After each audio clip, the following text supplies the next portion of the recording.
guests will come and they will blow your mind. The audience will do so in kind. A little vanity mixed with some insanity on the morning show with GMP.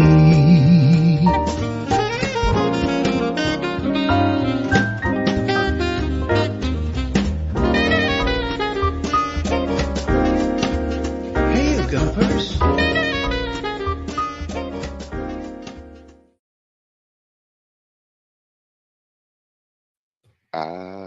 Want to watch the sunrise, but he is actually not laying in his bed this morning. We'll hear from Owen in just a moment. Hola, bon dia, alegria, Monson here with the Good Morning Portugal show, live stream and podcast. How on earth are you doing this morning? Do let me know in the chat. We're going to have a bit of fun. A bon fin semana. That's what we're heading towards here on the Good Morning Portugal show this morning. And we've got Jeff Hall popping in. Jeff, we've not had on the show before. Jeff is this sound. Does this sound okay? Or am I sounding like Donald Duck again? This morning. Sounds a bit weird and tinny in my headphones, but I have been blasting them on Spotify this morning, listening to a few tunes before we got started. Okay, well, everything seems to be all right at mine. Do let me know if that's true for you. You're Jeff Hall joining us, a filmmaker who's in Lisbon at the moment for the Tribeca Festival. The Tribeca is in Lisbon, and maybe Robert De Niro is as well. You talking to me? Is happening in Lisbon this very weekend, today and Saturday and Sunday, I believe. Jeff's joining us as a British filmmaker who's making a film about sex trafficking and organised crime. And we'll find out more about his project when he joins us at about 10 past. We've got Phil Cooklin. We're going to Casa Cooklin to find out what's going on over there in Castelo Branco. And the coach will be joining us as well, wrapping up the week's tips. We had a special focus on building bone density as we age. So we'll talk to the coach about that as well. And Owen's going to join us at the end of the show, as he is at the beginning of the show. Here we'll set it up with a little recap on what Owen's been up to up there in Ponte Lima at a local school. And he's going to have some of his work, his poetry, immortalized as part of a mural up there. So let's set this up with a video that Owen sent us, and we'll talk to him towards the end of the show. Lovely video from João de Norte as well, and some features, some previews of what's going on up in the Bairrada district this weekend as well, courtesy of Bairrandi. And anything else you want to share on 913-590-303. James is up there in Espino with Vitor. Give him a shout, give him a hug, a squeeze from me, if you will, James. And his latest edition of An Old Guy in Europe is also out on YouTube as well. What a talented bunch we are, this bunch of gumpers here. So bon fin semana to you. Let's get started. Let's get into that weekend. And we'll start with Owen with his report from the school. So this is where we are, the Fascia School, where we're doing the mural on the wall. And this school is amazing. That flag represents an award for the environmental causes of recycling. So outside the school, you can see the traditional bins there and there as well. But once you walk into the school, they've got plants everywhere. Another little courtyard here. Some herbs growing on the wall. But this is a recycling centre. So all sorts of recycling going on here. Garden waste and even the coffee tops. Coffee capsules there. And then another big recycle bin there. One there. And a big bag of corks. Which last year they managed to buy a horse with the proceeds from the money they made from recycling of the corks. So they've got all awards everywhere. Inside, we have all the awards there on the wall. All the awards the school have won. Look at all these, it's amazing. Absolutely amazing. And this is the first mural that Andrew did for the school. Like that. And I'm just going to take you downstairs and show you what we've done down there. It's absolutely brilliant. So we will see what's going on downstairs. Yes, do mention the Caldas Car Fest Sunday. Okay, we'll come back to that, Colin. Or just jump on a little bit later on. Why don't you join us a little bit later on and tell us about that? Because I think you and your vehicle will be featured there. I recognise that voice and that place. I'm pretty sure that's Vitor's daughter's school. Oh, that's good. So lovely connections here, Gumper Connections this morning. And we'll come back to you, Owen, towards the end of the show and see how your poetry that we love and has been featured on the show, of course, before. And see how that's being included in Andrew's latest mural at the school there. What a lovely school. And did you say they raised enough money to buy a horse with the corks that were collected? Now, either those parents drink a lot or horses are quite cheap, or it's a little bit of both up there. But isn't that nice to do that walk of shame in the morning? Recycle your bottles and your corks and know that that's going towards your child's education there. Bom dia, Portugal. Jackie also in. Bon dia Gumpers just tuned in to hear sex trafficking and crime. Are we talking about Spain today? That's a bit naughty, isn't it, Jackie? Actually, we're talking about Bristol and Lisbon. Jeff Hall's joining us in just a moment. He's making a film about those subjects. What an amazing school. Fantastic recycling project, says Jackie. Right, who else is here this morning? The coach. We'll let the coach do his own inclusions and voice his own God's God tip of the day today. It's all been about bone density. He doesn't like a bit more density in their bone first thing in the morning. Of course, if it's good enough to say once, it's good enough to say, I think, 3 times now. Stop it, you idiot. Off this morning with Vitor Costa. Viewing, he's been mentioned twice now, viewing new spaces to live in Espinho. So I'll see you all on Monday. Yeah, and don't forget that new episode of An Old Guy in Europe is debuting on, probably already has debuted on YouTube this morning as well. Feliz sexta todos, she says, como é o vosso dia? From James there. I hope that goes well for you up there in the north. T-Duck also in, of course, with the Bon Dia Alegria Gumpers. Yeah, Colin, I'll send you the link so that you can join us a little bit later on and talk about that. You'll be in great company with the coach and Phil, of course, a little bit later on in the show. All rugby fans together. And I can't believe it's Friday already. That opening theme that I created last Sunday, we've barely talked about the Bentley 8 that's on there that I'm hoping Doug will bring and drive us around with his chauffeur sat on here in Portugal. Brigadeiro Portuguese Brazilian chocolate cake. We haven't even mentioned that. Thank you, Darren, for that video. And of course, our point of interest of the week, Coimbra. Barely mentioned Coimbra. So I think we might have to carry Coimbra forward because it's such a big and important place. We might carry that forward next week. The property of the week, that has been the property portal of the week, which is Kippertree. And I'm looking forward to talking to Astrid and Jerry after the show today to see how we can work together with Kippertree as well. Mike and Karen also in. Miranda de Corvo this morning. Bon dia, Gumpers. Oh, look, it's Karen's birthday today. Parabéns a você. So, yes, of course, happy birthday to you, Karen, this morning. Have a great day. Have a great weekend. What you got planned for her, Mike? And Antonio F in as well, our great friend Antonio F. Bon dia a todos. I was going to say our amigo grand, but that makes him sound like a big fella, which I think he is as well. But what would great friend be as opposed to big friend? Which you are both, as it turns out, Antonio F. But how would we call you a great friend and a dear friend? Is it quer amigo? Possibly, or maybe I'm asking, I want a friend if I'm saying quer amigo. Can you help me out with that? You can see I'm struggling. Oh, Rugby Colin, life in the fast lane. He's got to go to the doctors at 9:30. Well, good luck with that, Rugby Colin. And I hope the piles aren't giving you too much of a problem. I think there's a lot of over-the-counter sort of stuff, and positive thinking helps with that sort of thing. Let's give him a nice big round of applause now and bring onto the screen and find out more about the Tribeca Film Festival, which is happening in Lisbon over the next 2 or 3 days. Nice round of applause, please. He likes a warm hand on his opening. It's Jeff Hall, everybody. Let me find the right. We don't want to bleep out his expletives. Well, not yet anyway. Let's give him applause instead. There they are. Fantastic. Okay. I've got a slow mouse. Sorry, Jeff. There you go. He's on the screen. There we go. Hello. Jeff, how are you?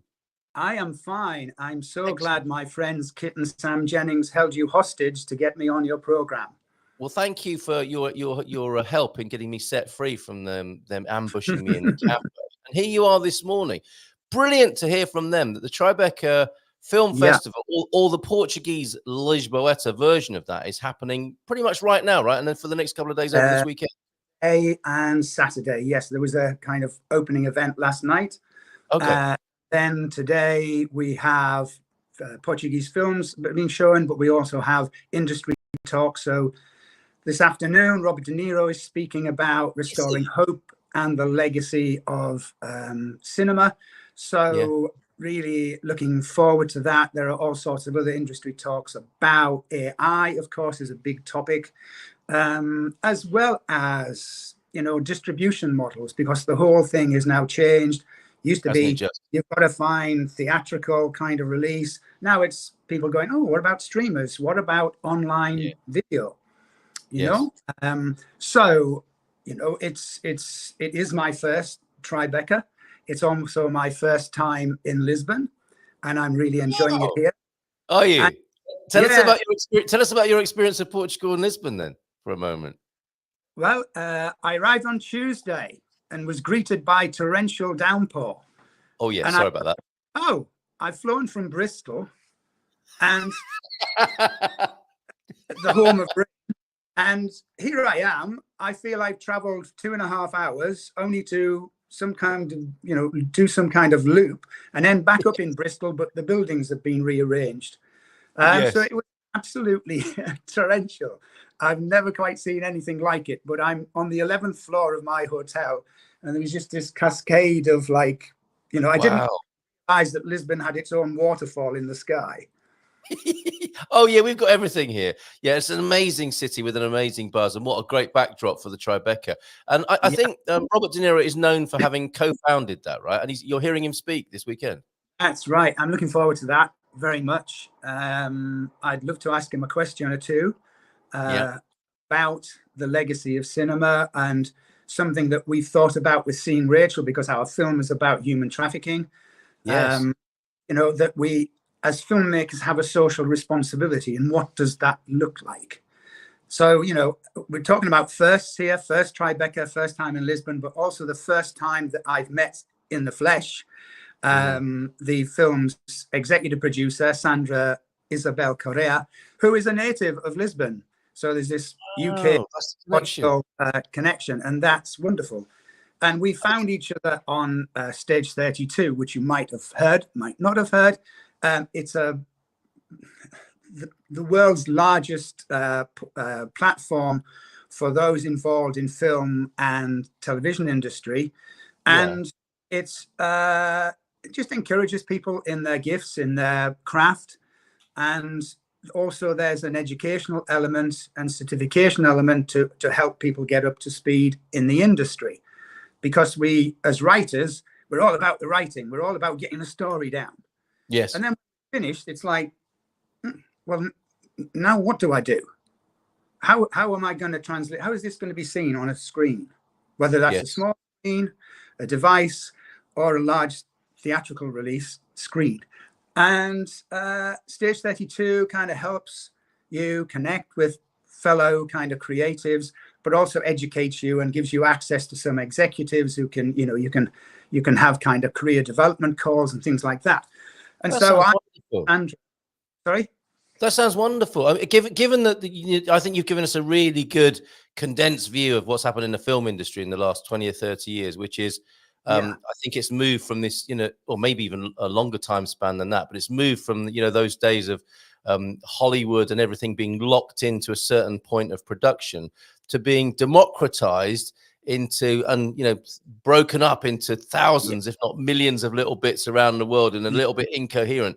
More people have got access, but not necessarily to the funding and support you need. And this sounds like a lovely use of the technology to have people collaborate together. Absolutely. So the aim of the CEO, which is Richard Botto, or RB to his friends, was to democratize the industry. Oh.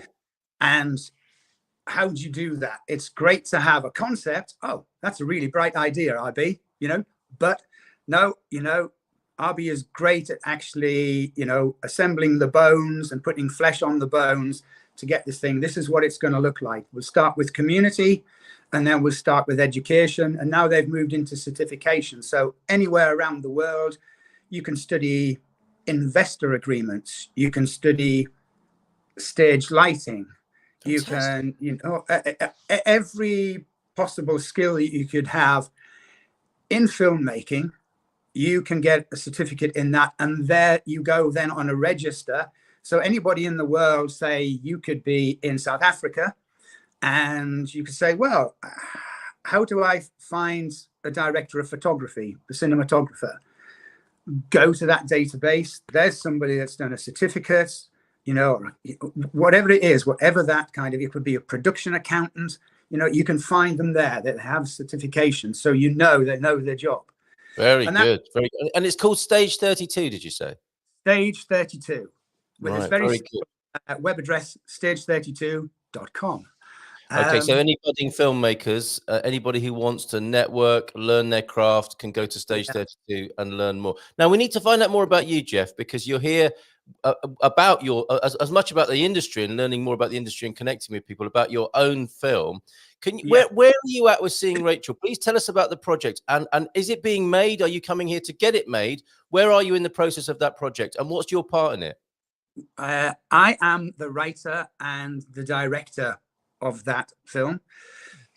It's because of Sandra, really. Sandra starts telling me about taking responsibility and look at production, getting back into production. Yeah. So I have now set up a company, a production company. Sandra is a wonderful kind of business mentor. She's been very successful in business. And so my writing skills have now got that kind of business skills approach of, this is how we do it. This is how the industry works. This is what I need to do. And Sandra has been very much a promoter of me getting, dare I use the term, my hands dirty as a producer. So we are now at the stage of looking for development funding. So you find development funding, which is a percentage of the budget. And from that, you then employ a producer. You employ, most importantly, a casting director who can then find, you know, we have a secret short list of people we want to approach, but we can't do that directly. We have to do that through a casting director. So that's what we'll be doing. And then when we have a name attached, we can then start talking to people about the full budget. So Sandra's responsibility is to find development funding and then find the full production budget. Yes, yeah. It just seems a bit like the music industry, where you can be a very gifted player, but to actually make it in the world and in the business, there are so many other parts to it, and that's what you're involved in now, isn't it? You're presumably a great storyteller, and you've got a great idea, but there's so much more work to do to bring that story to the public consciousness. Oh yeah, I mean, you start. Let me tell you how Seeing Rachel came about. So I wrote this in 2012. Okay, which is a good 12 years. You know, I'm still waiting for it to be produced. Sandra tells me it's going to happen. We're working towards it. You know, we're going to do this. It came about by a dream. This is going to sound very Jungian. So we're good with that. We're good with that. Oh yeah. Well, you and Carl. Oh, another Carl. There you go, Carl Young. Yeah? Yes. So I had this dream of me being laid on a bed, resting on my elbows, kind of perched, and in this solid darkened room. And I started hearing footsteps, echoing footsteps coming towards me, getting faster and faster and faster and faster. My breathing is, you know, my heartbeat is boom, boom, boom. And all of a sudden, a young girl, age 10 or 11, appears in front of me, kind of panicked, looking around. My name is Rachel Anderson. Please don't forget about me. And then that was the end. That's it. That's a good start to a movie, though, isn't it? And I woke up, and that's actually, yes, is going to be the start to the movie. Yes, got to be. A dream. From there, I woke up the next morning, thought, I've got to write this down. So I wrote it down. I have these little lovely black notebooks. I take them everywhere I go with me, you know. And I thought, well, who is Rachel Anderson? You know, why is she concerned about being forgotten? You know, all this thing about memory as well. And so I thought, well, Rachel is obviously a young schoolgirl. Right. Well, what are her parents like? So I started with, in writing terms, what you call a character web. So she has a mom, she has a dad. Okay. What's the relationship like? So the dad, there's no spoiler here, so we're okay. The dad, the gambling problem, gets into debt. To pay off his debt, he sells Rachel into sex. Yes. Now, this is not something plucked out of the air. This is, I've kind of done my research. So seeing Rachel from that point of the dream took a year to write, with research and forever changing things, editing, kind of everything. And then I was looking to get that film made a little while later, and things kind of fell foul of that. But I've got this script, and it's quite different from, we've seen numerous films about trafficking. Yes.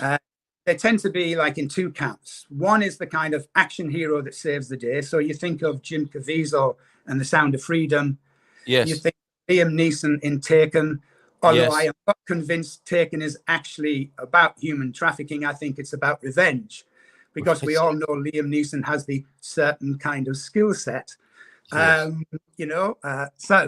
But you have this action figure, action hero, saving the day, saving those who have been, manipulated and exploited for sexual kind of gratification. Now, the other model is the kind of educational thing. How does this happen? Yeah.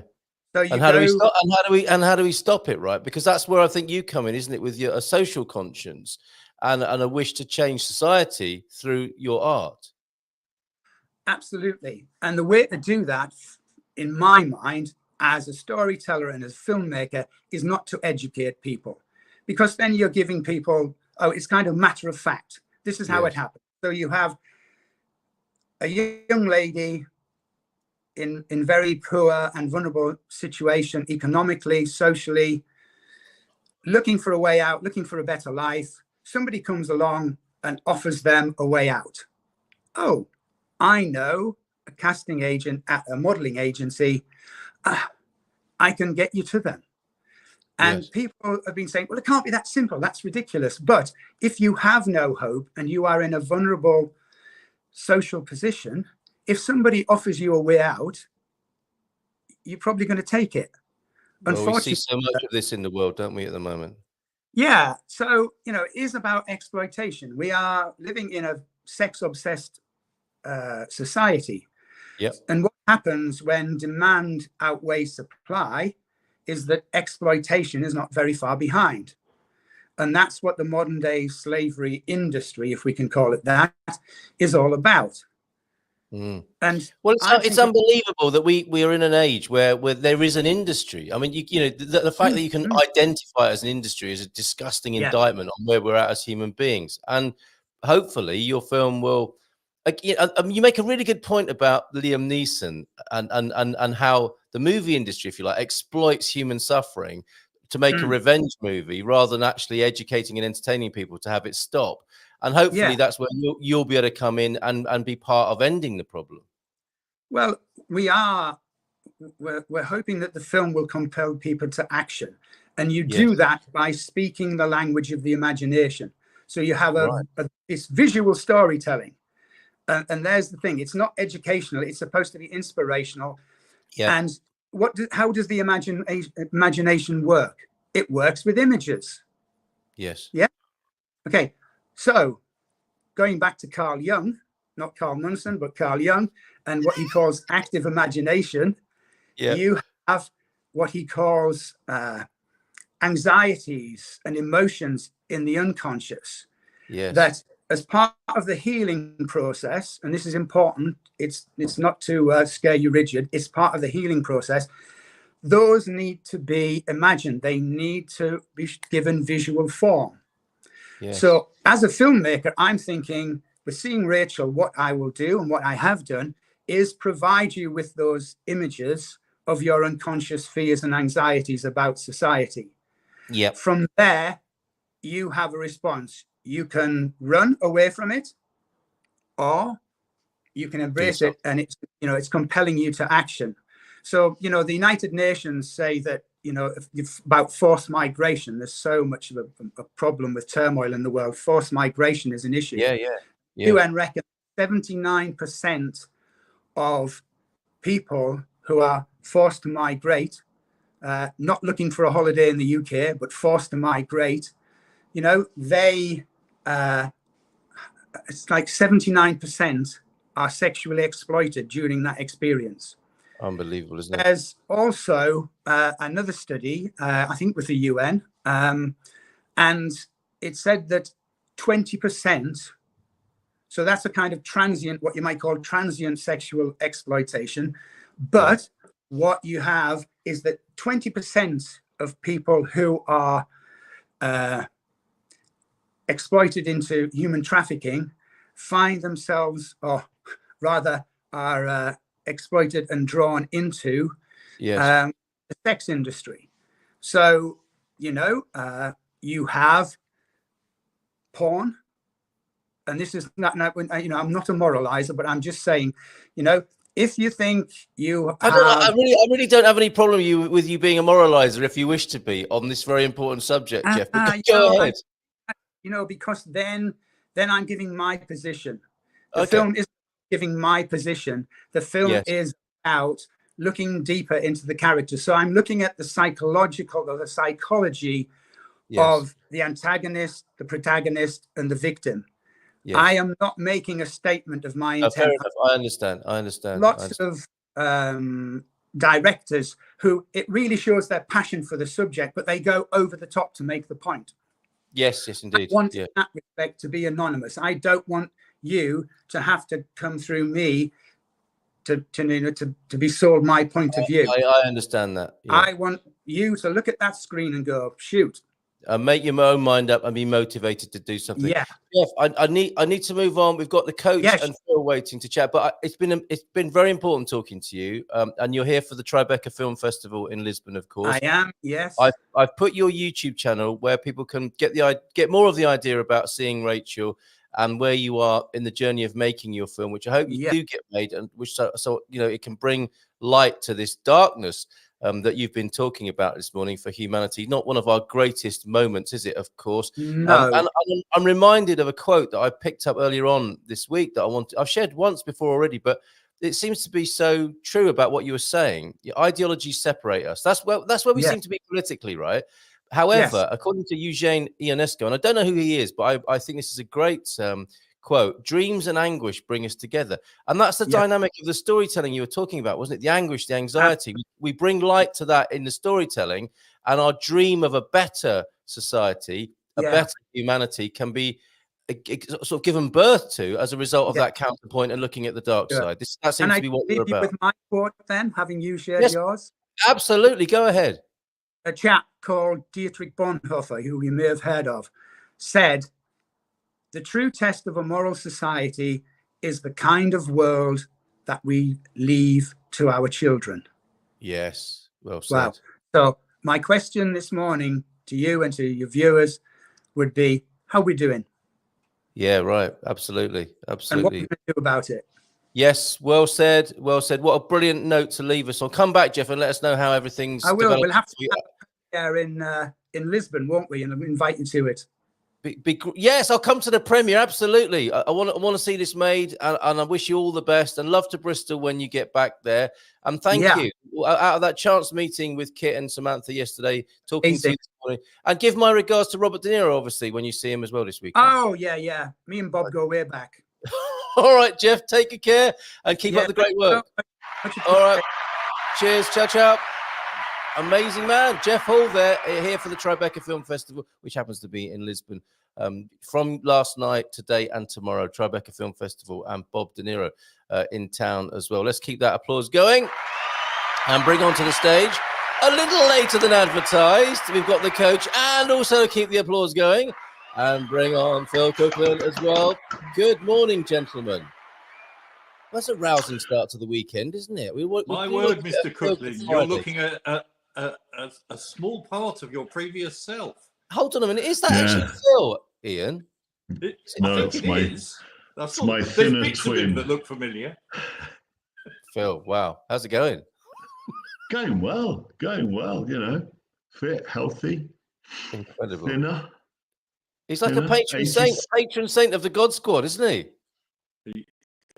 Yeah. 87 pounds released, so what, 39 and a bit kilo. That's extraordinary. I'm just taking a moment to take that on board. You've lost 39 kilos. Yeah. Yeah, before anybody gets worried that I'm losing too much or anything like that, I'm monitoring. I mean, people do say that, don't they? People do say, "Oh, you're wasting away, Phil." You don't want to take it too far, Phil. Yeah, you're now an extremist. Because I'm radical. No, I'm walking easier than I've ever done. I can squat for longer periods of time. Always get useful. out of chairs easier. Get onto aeroplanes. Do the seatbelt up with lots to spare. Not be self-conscious walking around places. My mental health has improved immeasurably. Immeasurably. And life's bloody good, really. Pardon the language. It's not a problem. Fantastic. I want to hear more about all of that because, I mean, that we can imagine, carrying on with Jeff's story. I mean, we are about visuals and storytelling, aren't we, as human beings? It's how we live and how we think and how we bring about transformation and change. And that little, vignette of you getting into a plane seat and doing up the belt and going, oh. It must be a kind of moment where, and you must have had so many of these in different contexts. Have you got any other examples? Because they're quite amazing. Oh God, yeah, loads.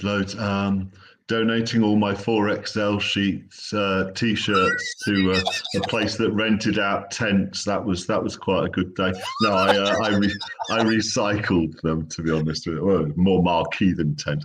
No, I recycled them and. Going into shops and having a choice of clothes to wear, that was another big one for me. I bet. But also being so in control of how I'm feeling that I don't mind when people are sitting around me eating whatever they want to eat, because I just know it's not my food. It's everybody takes their own journey, their own path. Yes. And for me, mine had been blurred by sugar and flour for a very, very long time. And it was time to do something about it before it was possibly too late. It wasn't too late now. And I'm not sure it's ever too late. But I knew that I wanted to reach an older age, feeling fit and healthy and enjoying what we're creating here in the middle of Portugal. Incredible, and that's sobering and inspiring, isn't it? It's never too late. Coach, you were nodding your head there in agreement. Absolutely, it's never too late to get fit. Yeah, I think that's and Phil, what an example! What an example!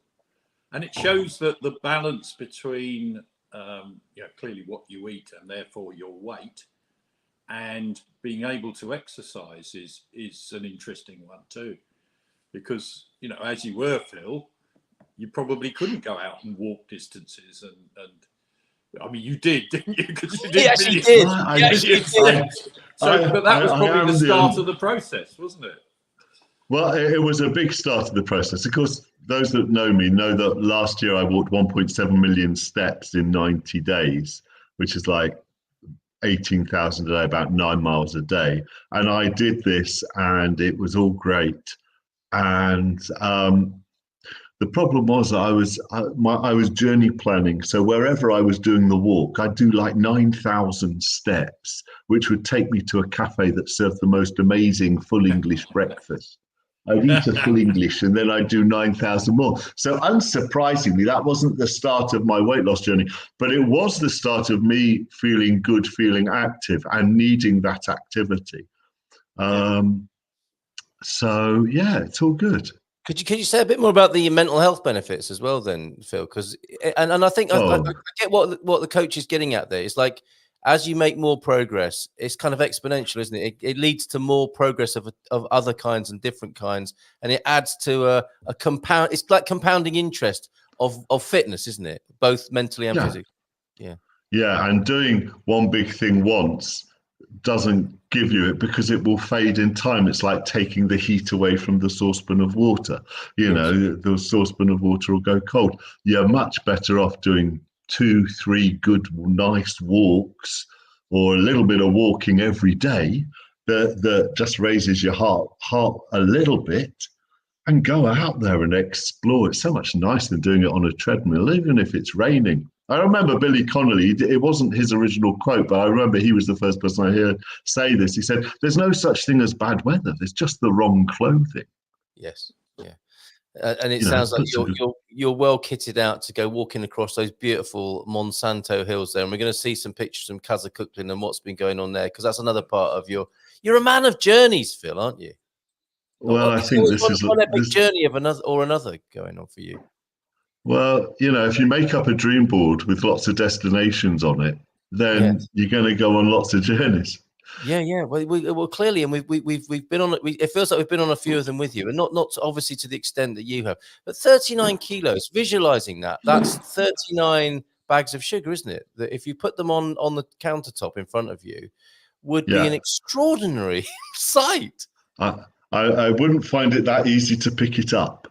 In fairness, and yet I was carrying that around with me. So I am now in the 14 stones for the Brits amongst us. And I haven't been down there for a while. And I feel remarkably fit and healthy. Do I have the body of Adonis? Oh, my word, no. But I have the badges of honor that have come with this journey.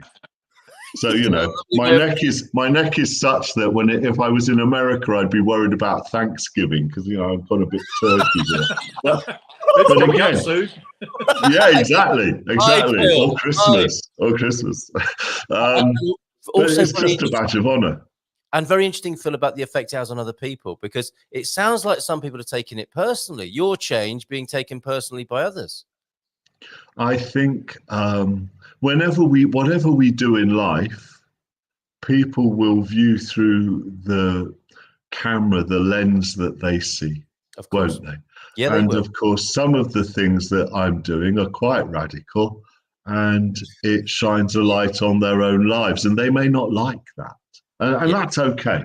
That's okay. It's not my job to admonish or anything like that. I just send them love because they remind me of why I'm going down the road I'm going down. That's very interesting, isn't it? And I can imagine some of the scenarios, because, seeing you waste away in their eyes and like, oh, you're not having a drink, or you're not having a cake. Go on, have a drink, have a cake. These are the games we play with each other, aren't they? Oh, hugely. And the fascinating, this is when I do get a bit rude. Somebody said to me, in fact, it's happened more than once. People have said to me, oh, well, don't worry, Phil. When you get down to your weight, you can treat yourself. You can treat yourself to something. If I was addicted to crack cocaine and I had managed to come off it, would you be saying, go on, have a little bit. Just have the one hit. It's okay. But I was addicted to sugar and flour, and these things are nasty and pernicious. Yes. And I truly believe that. And I know that, people don't have to follow my line. It doesn't matter. But to me, there is a worldwide obesity epidemic happening that no one's talking about. And it's happening, and it's out there. Yeah. Well, it goes along with the mental health that you mentioned before as well. And these are things, I guess, because we're all involved in them to some extent, we don't want to talk about it necessarily. It takes people like Jeff Hall, doesn't it, to hold a mirror up, make a film, do it in some other way that's out there where it takes us by surprise. It's like, oh my God, we can do something about this. Did you have a moment like that? Did you have a sudden moment where you thought, I really need to take action? Or was it more gradual than that? I think it was I remember as a kid, for social and economic A-level history, the question would always be, discuss the causes of the Industrial Revolution. And it was like a whole load of things coming together at exactly the right moment. And that's what it was. It was just a whole range of things. I was in Portugal, loving life, because I love it here. I genuinely love it. The dream home was coming along well. But the weight thing had been on my dream board for, I don't know, 9 years. Yeah. But maybe it just wasn't the right time. And maybe I had taken baby steps, but not the right baby steps, Yes, and it does. I guess from what you're saying there, I'm deducing anyway that it doesn't have to be a shock. It can be quite the opposite, which is I'm loving life, and I could love it even more if. you created conditions, didn't you? Like perfect storm in a good way. It's like, I really love my life. And you know what? If I do X, Y, or Z, this is going to amplify my connection to this life that I've created that I love. So that's a fabulous motivation, isn't it? If that's what happened for you. Yeah, that's what happened. And the right person came along with the right book at exactly the right moment. And I was open. And I think you have to be open for business. Yeah. They're called angels, aren't they? I think. Yeah, well, most people are. Well, that's right. That's Very right. On true. a good day, on a good day, we can visit each other as angels, can't we? Yeah. Remember that today, folks, and this weekend. Try it. See what happens. Right. This fits perfectly with what we've been talking about. Because I think it's fair to say there, Coach, that Phil's done an amazing service to himself in terms of helping himself and his health and bone density. Weight loss is going to be very helpful, isn't it, with some of the issues you've been looking at? Hugh's saying, did the earth move? There's been another 3.1. That might have been somebody doing one of the exercises you suggested earlier this week. Is that right? The 3.1 on the Richter scale? Probably the jumping one. The jumping squatting thing. It may be something to do with that. So could you tell us a little bit more on this Friday of this week's theme of bone density? And we've got your God Squad tip of the day that I can put on the screen for you as well. Well, I'll go back a bit. Right. Because my mother and indeed her mother both suffered from osteoporosis.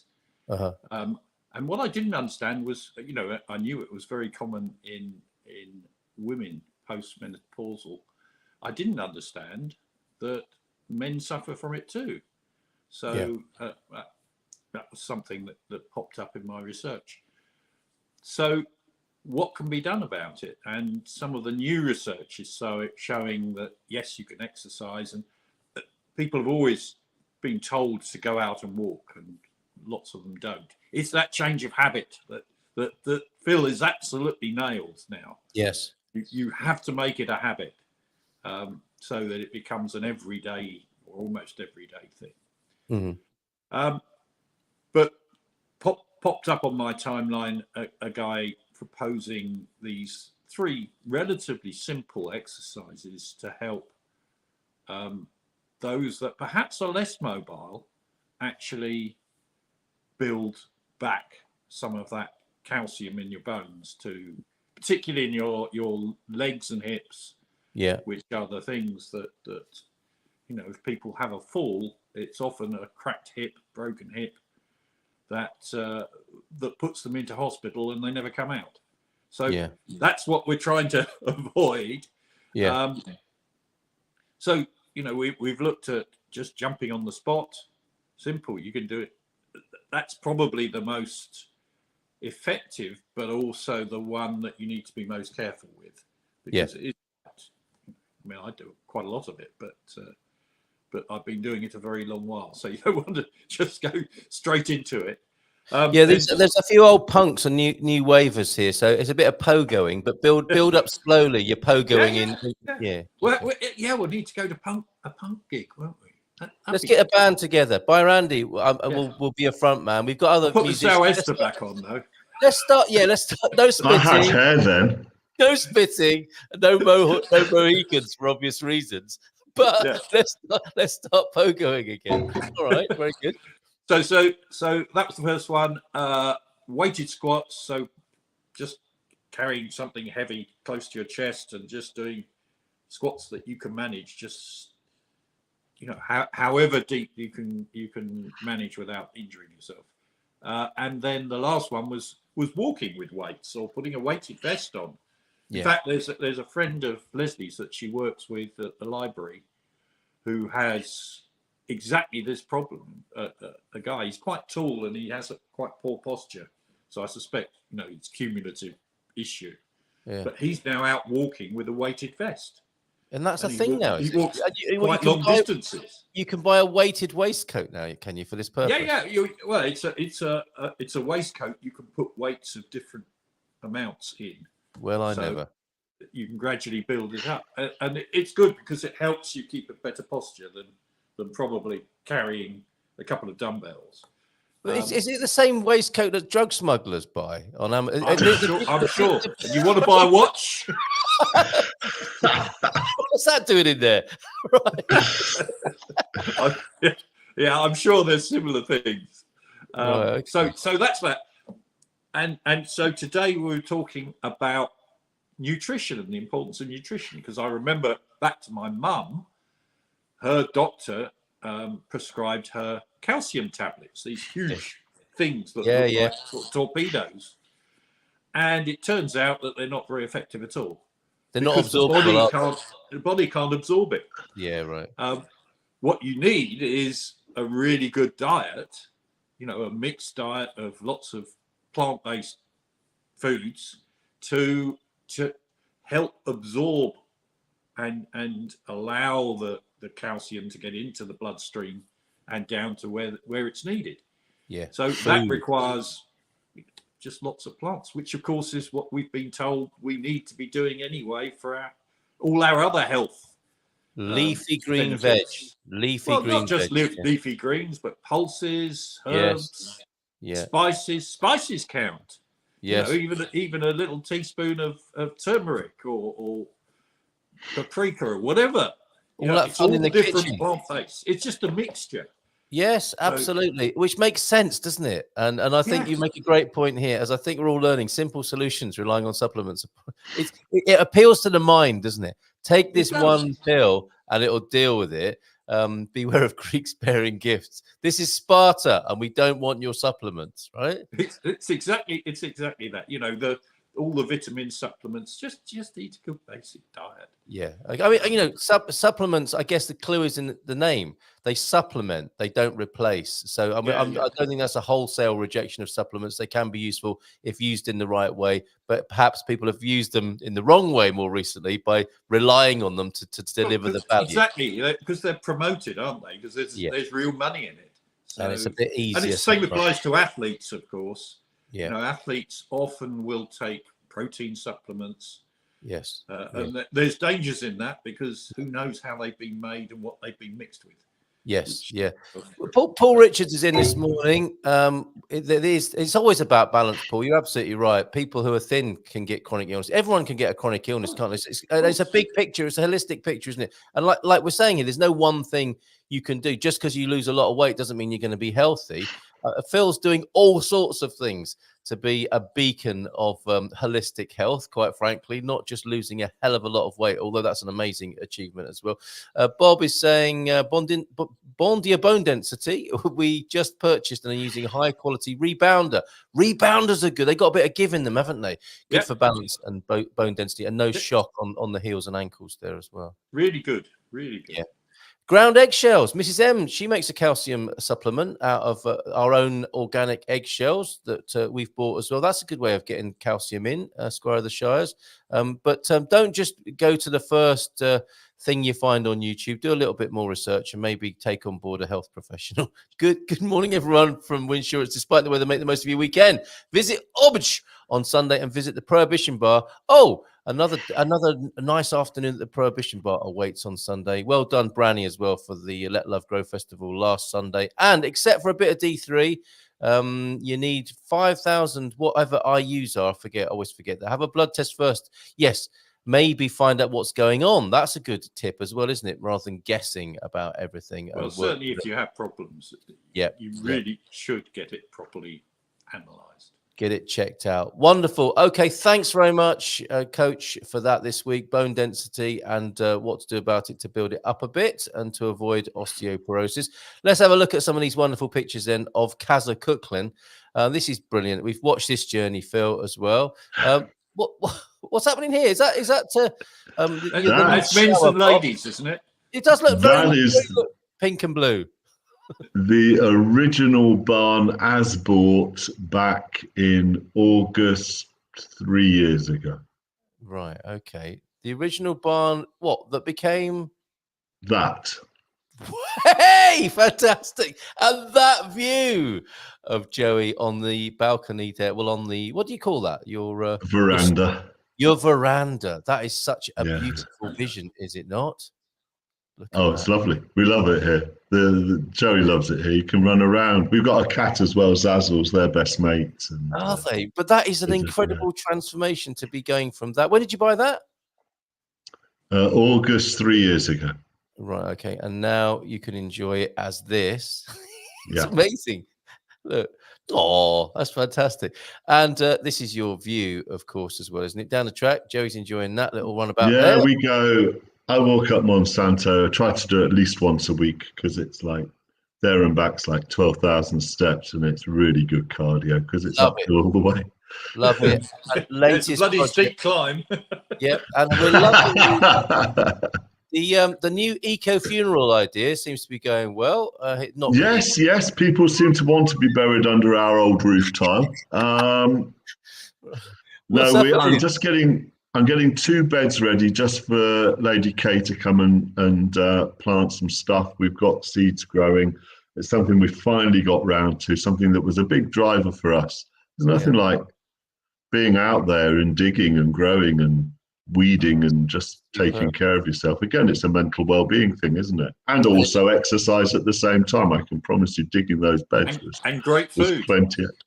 Fantastic! Yes. The freshest. Why did us human beings stop doing all these things that are so good for us?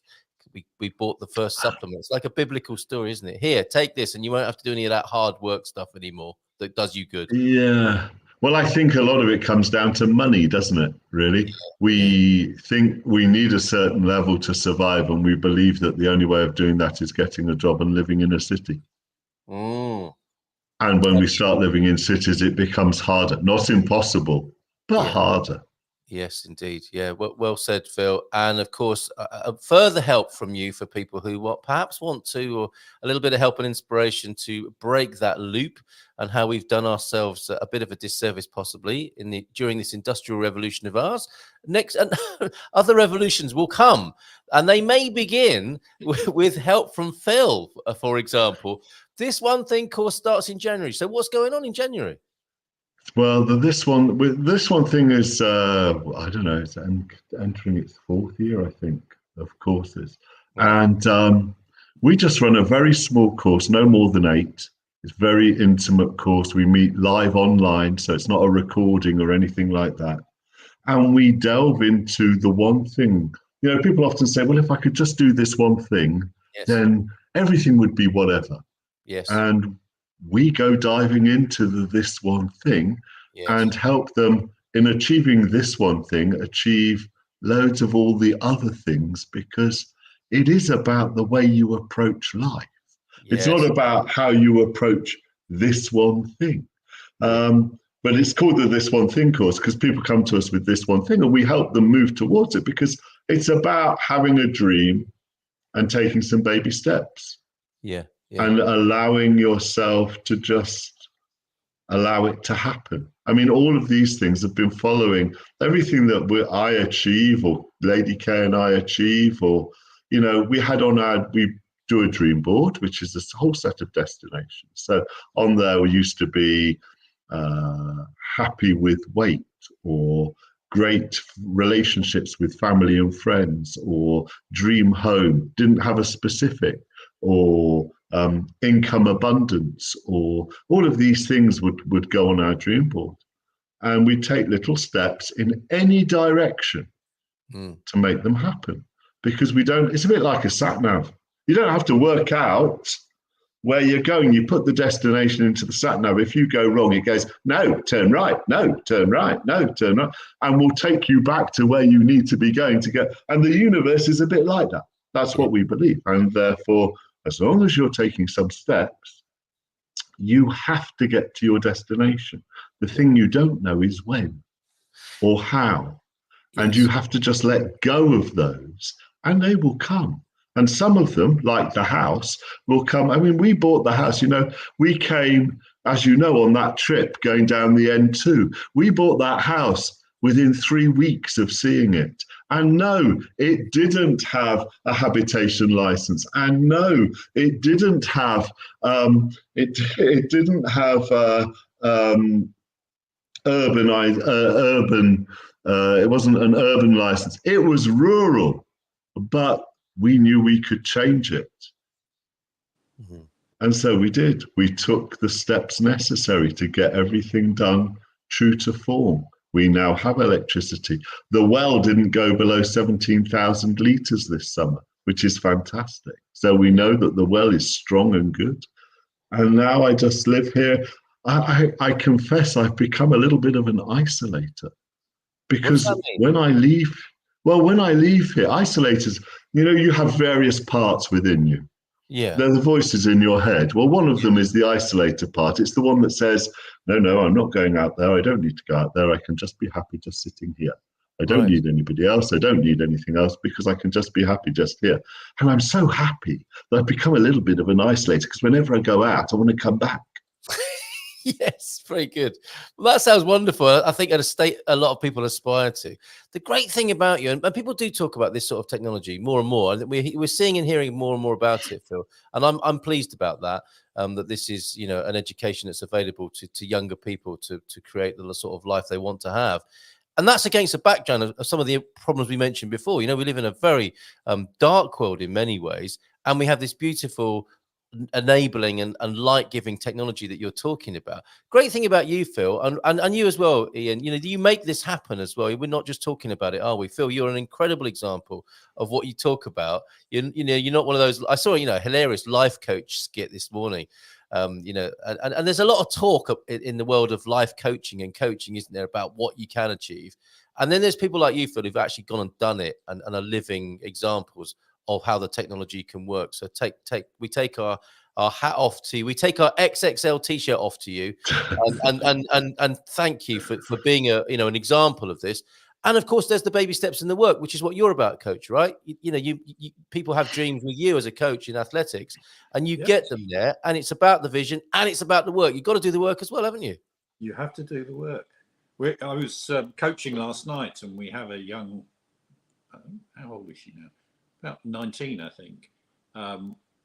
And we've been working with her. She was always talented. We've been working with her for, I think, 3 years.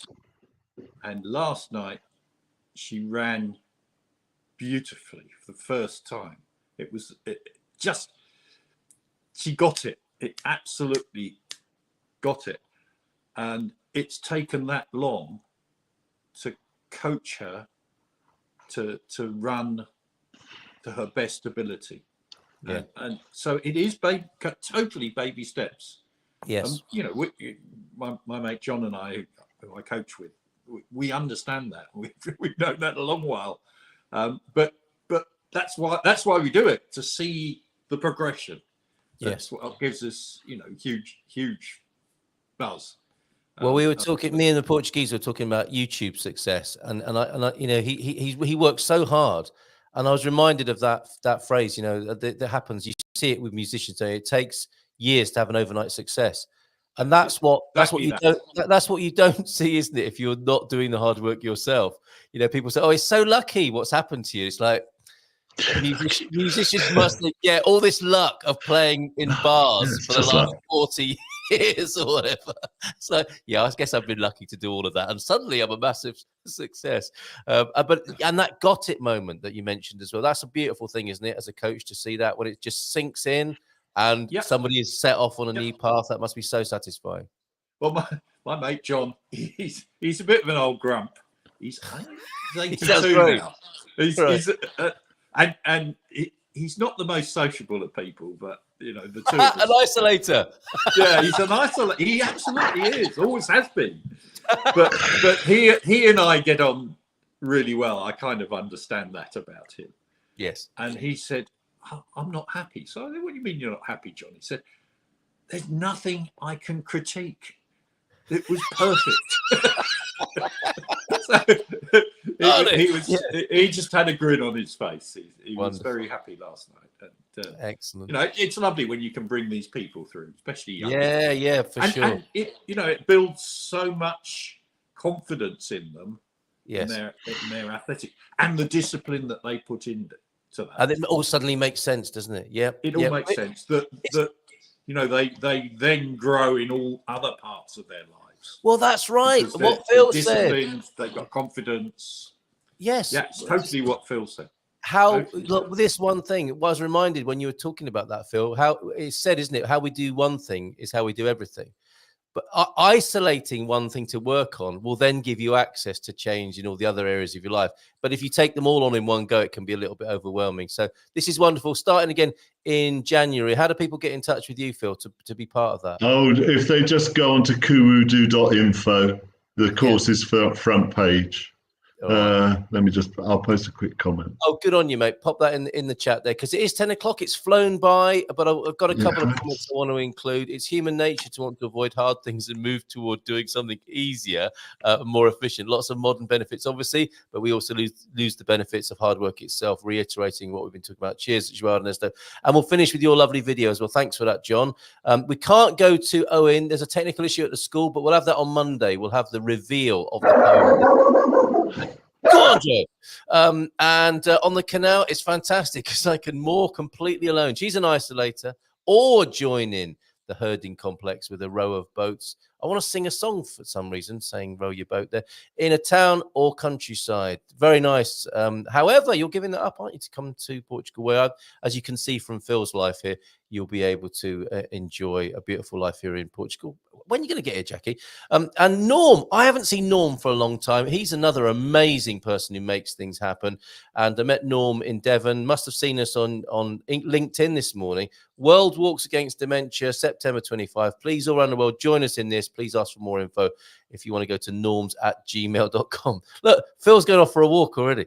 That's 2R in norms@gmail.com, or I won't get it. So there you go. And there's a Facebook link as well if you want to walk against dementia. That's September of next year. Nice one, Phil. Have we got that link there? If not, I'll put it up. It wouldn't allow me to post it. It's just Kuwudu. Well, I can. I think I'm allowed that as part of my privileges and power here on the Good Morning Portugal. One for Samana to everybody. Just a last word from each of you, if you will. And Joey's giving his last word there. Finally, Coach, on the end of this week of bone density, a small tip for everybody. Yeah, one W too many. Eat well and don't and do a bit of exercise. Just begin the habit, little bit at a time. Why not? This weekend, start your baby steps this weekend with all the inspiration that you've seen on the screen, including Jeff Hall this weekend, who's going to get a movie made to help humanity. What about you, Phil? Final word from you? Look, in this world where there seems to be more and more tension and fighting and troubles, let's just be lovely to each other. Just even the people that you don't really like, just go out and be nice to them, because they're there for a reason. And if we embrace them, a firefighter doesn't fight fire with fire, he fights it with water. Let's just put water on some stuff. Wonderful. And good luck with that growing on those lovely veg beds of yours. Love to Lady K. Love to Hertfordshire and Mrs. T as well. Have a great weekend. Everybody will have a moment of lovely peacefulness up in the north of Portugal. Take care, everybody, and bye for now. Ciao, ciao. Bon fils ciao, ciao. Wow, this is like so close.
There's a YouTube show full of fun facts you need to know. Carl rings the bell and the members show to the GMP morning show.